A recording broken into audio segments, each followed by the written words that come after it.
Hello everyone, आज से हम शुरू करने जा रहे हैं इंग्लिश। ये इंग्लिश का फर्स्ट लेसन है।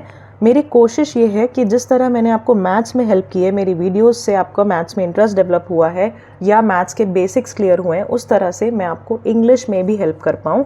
इंग्लिश में बिल्कुल हम बेसिक से शुरू करेंगे, जिसको कुछ नहीं आता वो भी सीख सकता है। तो शुरू करते हैं डायरेक्ट अपने फर्स्ट टॉपिक से। ये बिल्कुल बेसिक इंट्रोडक्शन है। तो सबसे पहले आपको ये चीज़ें पता होनी चाहिए, ये इनके मतलब पता होने चाहिए। जैसे अल्फ़ाबेट क्या होता है, लेटर्स क्या होते हैं, वर्ड सेंटेंस क्या होते हैं, राइट। तो अल्फ़ाबेट आपने देखा होगा, ABCD सब बच्चे पढ़ते हैं, ABCD। आपके पास कितने ये लेटर्स हैं? Z तक 26 लेटर्स हैं, 26 लेटर्स हैं हमारे पास, ठीक है। अब ये जो 26 हैं ये लेटर्स हैं। अगर मैं बात करूँ सिंगल, A एक लेटर है, B एक लेटर है, C एक लेटर है, ठीक है। सिंगल अगर मैं बात करूं तो एक लेटर है। लेटर मतलब अक्षर या वर्ण हिंदी में। अल्फ़ाबेट क्या होता है? अल्फ़ाबेट बोलते हैं वर्णमाला को। यानी अगर इनको एक ग्रुप में मैं बात करूं, A से लेकर Z तक अल्फ़ाबेट है, वर्णमाला है पूरी, ठीक है। सिंगल होता है लेटर, और एक साथ अगर मैं बात करूं तो ये होता है अल्फ़ाबेट, राइट।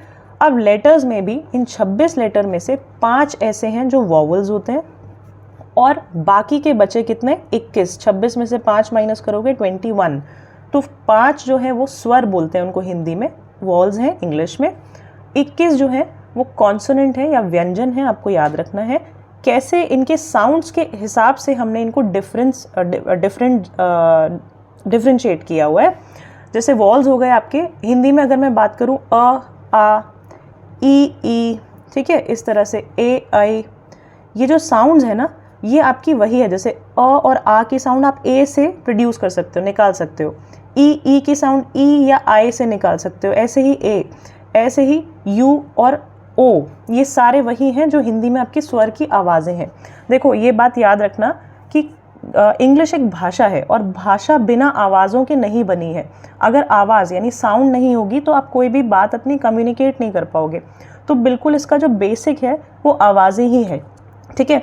तो ये आवाज़ों के बेसिस पे ही हमने डिफरेंशिएट किया हुआ है स्वर और कॉन्सोनेंट्स को, यानी कि वॉल्स और कॉन्सोनेंट्स को। कॉन्सोनेंट क्या हो गए आपके? बी, जो इनको छोड़ के AEIOU को छोड़ के BCD, ई छोड़ दो, FGH, J, इस तरह से Z तक, ये सारे के सारे क्या हैं? कॉन्सोनेंट्स हैं। इनकी अगर साउंड देखोगे तो वो साउंड्स हैं जो हिंदी में आप क ख ग से हम प्रोड्यूस करते हैं। जैसे B की साउंड इज ब, C स, डी ड। ये चेंज भी होते हैं डिपेंडिंग, आगे हम पढ़ेंगे, जैसे जैसे हम वर्ड को फॉर्म करते हैं, शब्द बनाते हैं, उस हिसाब से कभी कभी चेंज भी होते हैं, ठीक है। सो ये साउंड हो गई आपकी क ख ग वाली, और ये हो गए आपके अ आ ई वाली स्वर और व्यंजन, ठीक है। आगे बढ़ते हैं। अब ये लेटर्स हैं। लेटर्स को जब हम मिलाएंगे, ठीक है, एक साथ रखते हैं किसी एक सही पैटर्न में, या स्पेलिंग बोल लो। जैसे मैंने रखा, बहुत बेसिक वर्ड लूँगी मैं, एक CA एंड T। ये तीनों लेटर्स हैं अलग अलग, ये एक लेटर, ये एक लेटर, ये एक लेटर। इनको एक साथ रखा तो क्या बना? एक वर्ड बना।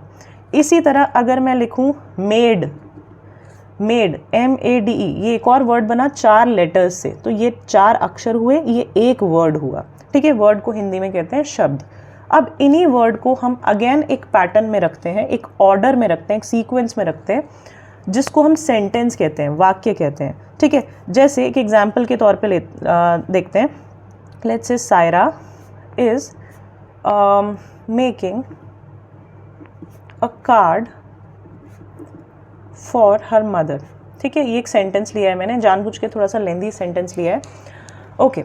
अब मैंने देखो क्या किया, ये जो वर्ड्स हैं, सायरा एक वर्ड है, इज एक वर्ड है, मेकिंग एक वर्ड है, ए एक वर्ड है, ऐसे बहुत सारे वर्ड हैं, इनको एक साथ रखा है तो एक सेंटेंस बन गया। अब ये सेंटेंस मैं आपको बोल रही हूँ तो आपको समझ में आ रहा होगा कि क्या मैं कम्युनिकेट करना चाह रही हूँ, उसका एक मीनिंग है। तो वर्ड्स को जब हम एक करेक्ट ऑर्डर में, करेक्ट सीक्वेंस में अरेंज करते हैं जिससे कोई मीनिंग निकले, उसी को हम सेंटेंस कहते हैं। एक्चुअल में आपको यहाँ तक ही पहुँचना है, सेंटेंस सही बनाने तक पहुँचना है। अगर ये आपको आ गया तो इंग्लिश आ गई, ठीक है। अब ये कैसे करना है, थोड़ा सा मैं यहाँ पे आपको बताऊँगी, ध्यान से सुनना।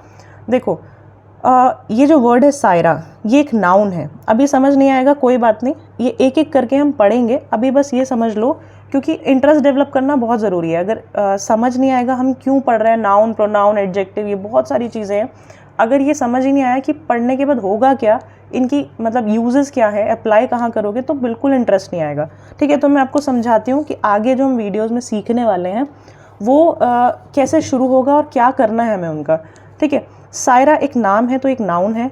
इज़ को कहते हैं हम हेल्पिंग वर्ब, ये एक हेल्पिंग वर्ब है। मेकिंग, मेक वर्ड से बना है, मेक मतलब बनाना, तो किसी भी चीज़ को बनाना एक काम होता है, यानी कि वर्ब होती है, उसके साथ ing लगा हुआ है। एक आर्टिकल है। कार्ड अगेन किसी चीज़ का नाम है तो नाउन है। इसी तरह फॉर एक प्रेपोजिशन है।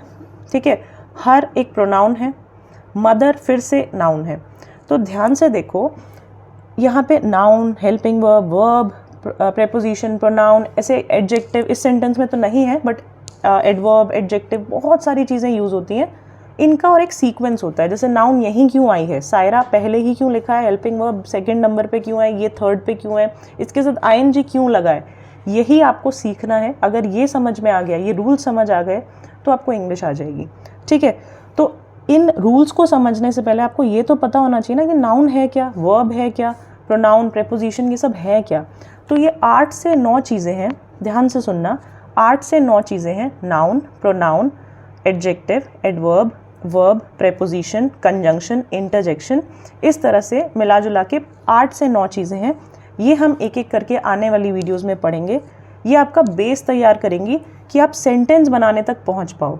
इनको पढ़ के आपको समझ आएगा कि कौन से ऑर्डर में कहाँ लगाना है किस वर्ड को।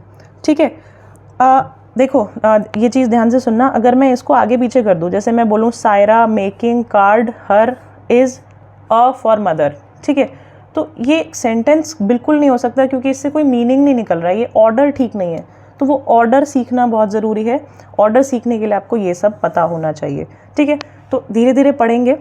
अब एक लास्ट चीज़ मैं आपको यहाँ बताऊँगी, अपर केस और लोअर केस ये क्या होता है। बहुत सारे टाइम आपने जब भी कुछ पासवर्ड एंटर करते हो या नया पासवर्ड बनाते हो, तो कई बार वहाँ पे लिखा होता है कि अपर केस यूज़ करो या लोअर केस यूज़ करो।